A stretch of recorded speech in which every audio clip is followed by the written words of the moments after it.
ശ്രീ സേനാപതി വേണു, ഇത്രയും വർഷം ഉണ്ടാകാതിരുന്ന ഒരു സ്ഫോടനമാണ് ഉണ്ടായിരിക്കുന്നത്. ഇത്ര വർഷം എന്തുകൊണ്ടുണ്ടായില്ല?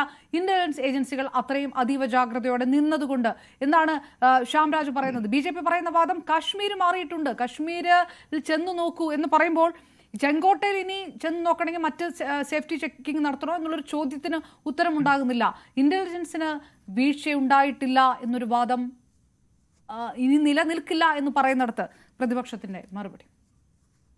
അല്ല, ഒന്ന് നമ്മൾ മനസ്സിലാക്കേണ്ടത്, ചെങ്കോട്ട പോലുള്ള പ്രദേശങ്ങൾ, രാജ്യത്തിന്റെ പ്രധാനമന്ത്രി എല്ലാ ഓഗസ്റ്റ് 15-നും പതാക ഉയർത്തുന്ന ഇത്ര ഹൈ സെക്യൂരിറ്റി സോണാണ് ഈ ചെങ്കോട്ട പോലുള്ള പ്രദേശങ്ങൾ. അവിടെ ഈ എന്താ പറയുക, സ്ഫോടക വസ്തുക്കളുമായിട്ട് പൊട്ടിത്തെറിക്കാനുണ്ടാകുന്ന അവസരം ഇവിടെ നമ്മൾ മനസ്സിലാക്കേണ്ടത്, 40 ദിവസം കൊണ്ട് 2900 കിലോ സ്ഫോടക വസ്തുക്കൾ കളക്ട് ചെയ്യാനും അതുമായി സ്ഫോടനം നടത്താനും ഒക്കെ ഇവർക്ക് കഴിയുന്നു എന്ന് പറയുമ്പോൾ എവിടെയാണ് അവിടെ ആ സുരക്ഷയുടെ ഒരു കാര്യം? ഞാനത് സൂചിപ്പിക്കുമ്പോൾ ശ്യാംരാജ് ഞങ്ങളോട് പ്രതിഷേധിക്കരുത്. കാരണം ബോംബെ സ്ഫോടനം ഉണ്ടായപ്പോൾ അന്ന് ഗുജറാത്തിന്റെ മുഖ്യമന്ത്രിയായിരുന്ന ഇന്നത്തെ പ്രധാനമന്ത്രിയുടെ പ്രസംഗമുണ്ട്. അദ്ദേഹം ഹിന്ദിയിലാണ് പ്രസംഗിച്ചത്.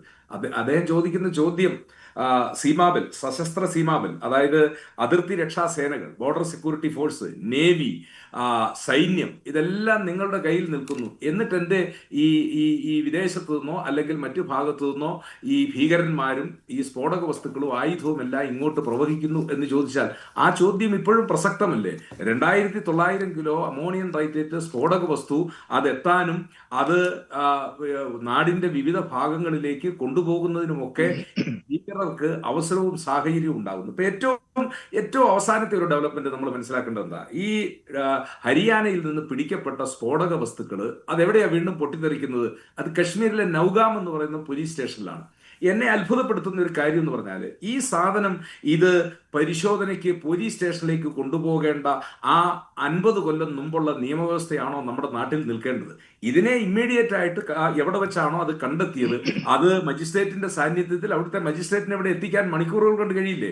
അതിന്റെ തെളിവെടുപ്പ് നടത്തിയതിനു ശേഷം ഏതെങ്കിലും ആർമി കന്റോൺമെന്റ് ഏരിയയിലെ ഫയറിംഗ് റേഞ്ചിൽ ഇതിനെ ഇമ്മീഡിയറ്റ് ആയിട്ട് ഡിസ്ട്രോയ് ചെയ്യാനുള്ള നടപടികളല്ലേ? അല്ലാതെ പണ്ട് പോലീസ് സ്റ്റേഷനിൽ കോഴി മോഷിച്ച കോഴിയെ മുതലായിട്ട് കൊണ്ടുവരുന്ന പോലെയോ ഇല്ലെങ്കിൽ ഏതെങ്കിലും മോഷണത്തിലെ കൊണ്ടുവരുന്നത് പോലെ സൂക്ഷിക്കേണ്ട ഒരു സാധനമാണോ ഈ സ്ഫോടക വസ്തുക്കൾ എന്ന് പറയുന്നത്? അപ്പൊ നിർദോഷികളായ പോലീസ് ഉദ്യോഗസ്ഥർ, ഇപ്പോ നളിൻ പ്രഭാത് എന്ന് പറയുന്ന ജമ്മു ആൻഡ് കശ്മീരിന്റെ ഡയറക്ടർ ജനറൽ ഓഫ് പോലീസ് പറഞ്ഞിരിക്കുന്നത്, നിങ്ങൾ ആരും ഭയപ്പെടേണ്ട കാര്യമില്ല, ഇത് അബദ്ധത്തിൽ ഉണ്ടായ ഒരു സ്ഫോടനമാണ് എന്നുള്ളത്. അപ്പോ RDXനേക്കാൾ വെല്ലുന്ന രീതിയിൽ, മുമ്പൊക്കെ RDX ആയിരുന്നു, അതിനെ വെല്ലുന്ന രീതിയിലുള്ള ഈ സ്ഫോടക വസ്തു കണ്ടെത്തിയതിനു ശേഷം ഈ സ്ഫോടക വസ്തുവിനെ ഹരിയാനയിൽ നിന്ന് പിന്നെ 800 കിലോമീറ്റർ അപ്പുറം, ഇത് എത്ര ദൂരത്തിൽ യാത്ര ചെയ്തിട്ടുണ്ടാവും? എത്രയോ പ്രധാനപ്പെട്ട പട്ടണങ്ങൾ കടന്നു പോയിട്ട്, അംബാല, ജമ്മു, ഉദംപൂര്, അവിടുന്ന് പോയി കഴിഞ്ഞാൽ ഇത് കശ്മീരിന്, ഈ പട്ടണങ്ങളിലൂടെ എല്ലാം യാത്ര ചെയ്യുമ്പോൾ ഏതെങ്കിലും വാഹനവുമായിട്ട് കൂട്ടിയിടിച്ചാലുണ്ടാകുന്ന സ്ഥിതിവിശേഷം. അപ്പൊ എത്ര ലാഘവത്തോടു കൂടിയാണ് ഇതിനെയൊക്കെ കൈകാര്യം ചെയ്യുന്നത്? അവിടെയാണ് അപർണ നമ്മുടെ സുരക്ഷയിൽ ഉണ്ടാകുന്ന ഒരു വീഴ്ച എന്ന് പറയുന്നത്. ഇപ്പോ ഈ സ്ഫോടക വസ്തുവിന്റെ സാമ്പിൾ ശേഖരിക്കുക എന്നുള്ളതല്ലേ? സാമ്പിൾ ശേഖരിക്കാൻ പിന്നെ സ്ഫോടക വസ്തു പൂർണ്ണമായിട്ട് അങ്ങോട്ട് കൊണ്ടുപോകേണ്ടതായിട്ടുണ്ടോ? അതിന് പരിമിതമായ സാമ്പിൾ ശേഖരിക്കുക, അത് ലാബിലേക്ക് അയക്കുക. അതിന് ഈ സ്ഫോടക വസ്തുക്കൾ മുഴുവൻ കശ്മീരിൽ കൊണ്ടുപോകേണ്ട ആവശ്യമുണ്ടോ? എത്രയോ വലിയ അപകടമാണ് അവിടെ ഉണ്ടായത്. അവിടെ സിവിൽ പോലീസ് ഉദ്യോഗസ്ഥന്മാര്, അതോടൊപ്പം തന്നെ കോടതിയിലെ ജീവനക്കാര്, വലിയ പരീക്ഷണങ്ങൾ നടത്താൻ പ്രാപ്തരായ ഫോറൻസിക് ഉദ്യോഗസ്ഥന്മാര്, ഇവരൊക്കെ എത്രയോ വിദഗ്ധന്മാരാണ് അവിടെ മരണപ്പെട്ടിട്ടുള്ളത്. ആരാണ് ഈ വീഴ്ചയ്ക്കൊക്കെ ഉത്തരവാദിത്വം പറയുന്നത്? ശ്രീ നളിൻ പ്രഭാതിന്റെ കേവലമായ ഒരു പ്രസ്താവനയിലൂടെ ഇതൊരു ആക്സിഡന്റ് അല്ലെങ്കിൽ ഒരു അപകടത്തിലൂടെ മരണപ്പെട്ടതാണെന്ന് പറഞ്ഞാൽ അതൊക്കെ ഈ നാട്ടിലെ പൊതുസമൂഹത്തിന് അങ്ങനെ പൂർണ്ണമായിട്ടും വിശ്വസിക്കാൻ കഴിയുമോ? ഇവിടെ പഹൽഗാം ആക്രമണത്തിന് ശേഷം രാജ്യത്തിന്റെ സുരക്ഷാ സംവിധാനങ്ങളെല്ലാം പഴുതടച്ചതാണ്, ഒരു കുഴപ്പവുമില്ല എന്ന് ആഭ്യന്തരമന്ത്രിയും പ്രധാനമന്ത്രിയും അടിവരയിട്ട് നമ്മളോട് പറയുമ്പോൾ, ഡൽഹിയിൽ പാർലമെന്റ് ആക്രമണത്തിന് ശേഷം ഡൽഹിയുടെ ചരിത്രത്തിൽ ഡൽഹിയുടെ പ്രാന്തപ്രദേശങ്ങളിലൊക്കെ ബോംബ് പൊട്ടിയിട്ടുണ്ട്.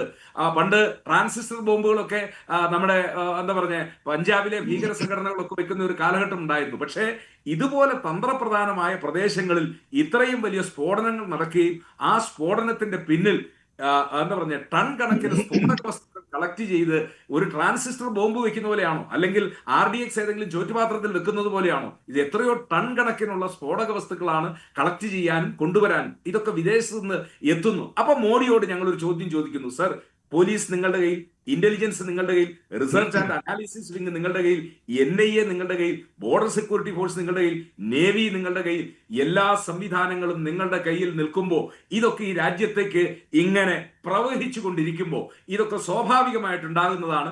അല്ലെങ്കിൽ ആരെങ്കിലും മസ്തിഷ്ക പ്രക്ഷാളനം ചെയ്യപ്പെട്ടവന്റെ കയ്യിൽ ഈ സ്ഫോടക വസ്തുക്കൾ എത്താനുള്ള സാഹചര്യം എവിടെയുണ്ടായി?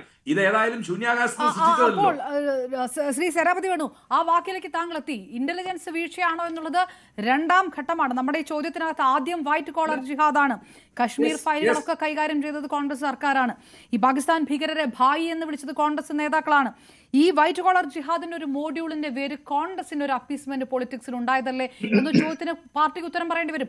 രാഹുൽ ഗാന്ധി കഴിഞ്ഞ വർഷം പറയുന്നു മോദി കശ്മീരുകാരെ ശത്രുക്കളാക്കി മാറ്റുകയാണ്, അത് കലാപത്തിലേക്ക് എത്തുമെന്ന്. ഏതാണ്ട് ഒരു പ്രവചനം പോലെയായി മാറിയോ? അല്ല, ഇവിടെ നമ്മൾ ചർച്ച ചെയ്യേണ്ടത് ഈ ആളുകൾ, സാർ സൂചിപ്പിച്ച പോലെ ഈ സ്ലീപ്പർ സെല്ലുകളൊക്കെ ഇവിടെ പ്രവർത്തിക്കുന്നുണ്ട്. ഈ സ്ലീപ്പർ സെല്ലുകൾ പ്രവർത്തിക്കുമ്പോൾ ഇവർക്ക് ആവശ്യമായ ഈ ആയുധങ്ങളോ അല്ലെങ്കിൽ ഈ സ്ഫോടക വസ്തുക്കളോ ഇത് എവിടെ നിന്ന് എത്തുന്നു?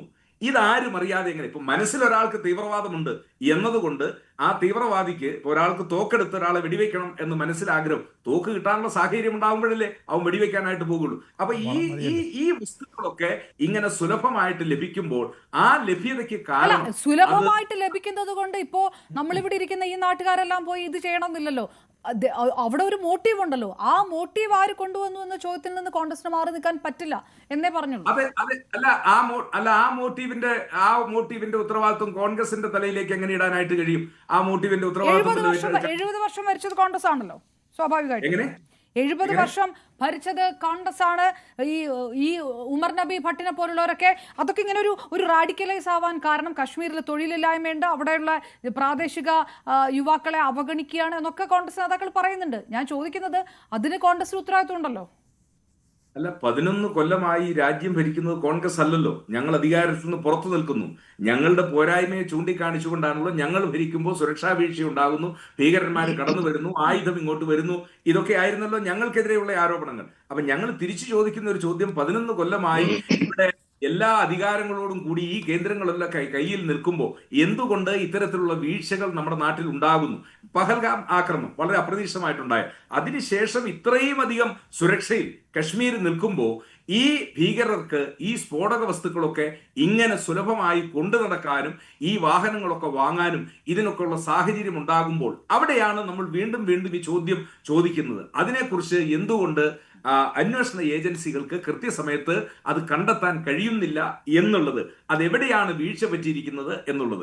ഇപ്പോ ശിവരാജ് പാട്ടീൽ എന്തുകൊണ്ടാണ് രാജിവെച്ചത്? 2008 ബോംബെ സ്ഫോടനത്തിന് ശേഷം അദ്ദേഹം രാജിവെച്ചു. എന്താ അദ്ദേഹം പറഞ്ഞത്? ഞാൻ ഇതിന്റെ ധാർമ്മികമായ ഉത്തരവാദിത്വം, ഞാൻ രാജ്യത്തിന്റെ ആഭ്യന്തരമന്ത്രി ആയതുകൊണ്ട് ഇതിന്റെ ധാർമ്മികമായ ഉത്തരവാദിത്വം ഏറ്റെടുത്തുകൊണ്ട് ഞാൻ രാജിവെക്കുന്നു. ഇവിടെ ധാർമ്മികതയെ കുറിച്ച് പറയുമ്പോൾ കോൺഗ്രസിന് മാത്രമാണല്ലോ ധാർമ്മികതയുടെ പ്രശ്നമുള്ളൂ. ബാക്കി ഒരാൾക്കും ധാർമ്മികതയെ കുറിച്ച് ശബ്ദിക്കേണ്ട ആവശ്യമില്ല. ഇവിടെ അടിക്കടി ഇതിപ്പോ എന്താ പറഞ്ഞേ, ഡൽഹിയിലെ ചെങ്കോട്ടയിലെ സ്ഫോടനം കഴിഞ്ഞ് 48 മണിക്കൂറിനകം സമാനമായ സ്ഫോടനം നൗഗാമിൽ ഉണ്ടാകുന്നു.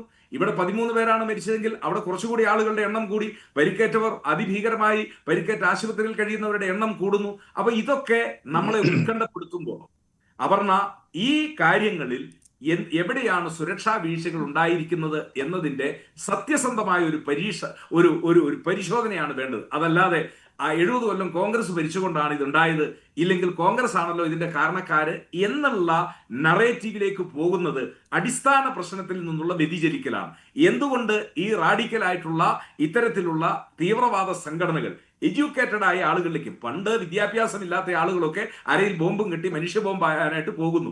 ഇന്നിപ്പോ ഡോക്ടർമാര്, എഞ്ചിനീയർമാര്, ഹൈലി എഡ്യൂക്കേറ്റഡ് ആയ ആളുകൾ, അവരൊക്കെ എന്തുകൊണ്ട് ഇത്തരം ചിന്താഗതിയിലേക്ക് തിരിയുന്നു എന്നുള്ളതിനെ കുറിച്ച് അടിസ്ഥാനപരമായ ഒരു പഠനം നടത്തേണ്ടിയിരിക്കുന്നു. അത് കണ്ടെത്തി സമൂഹത്തിൽ അത് വേരോടെ പിഴുതെറിയാൻ നമുക്ക് കഴിയുന്നില്ല എങ്കിൽ ഈ പാകിസ്ഥാനിലെ പല പ്രദേശങ്ങളിലൊക്കെ ഉണ്ടാകുന്ന പോലെ നമ്മളെ ഭയപ്പെടുത്തുകയല്ലേ? ഇന്ത്യ പോലെ ഒരു മതേതര രാഷ്ട്രത്തിൽ മനുഷ്യൻ സമാധാനം കാംക്ഷിക്കുന്ന ഗാന്ധിജിയുടെ നാട്ടിൽ ഈ സ്ഫോടനങ്ങളൊന്നും നമ്മുടെ നാട്ടിൽ ഉണ്ടാകാൻ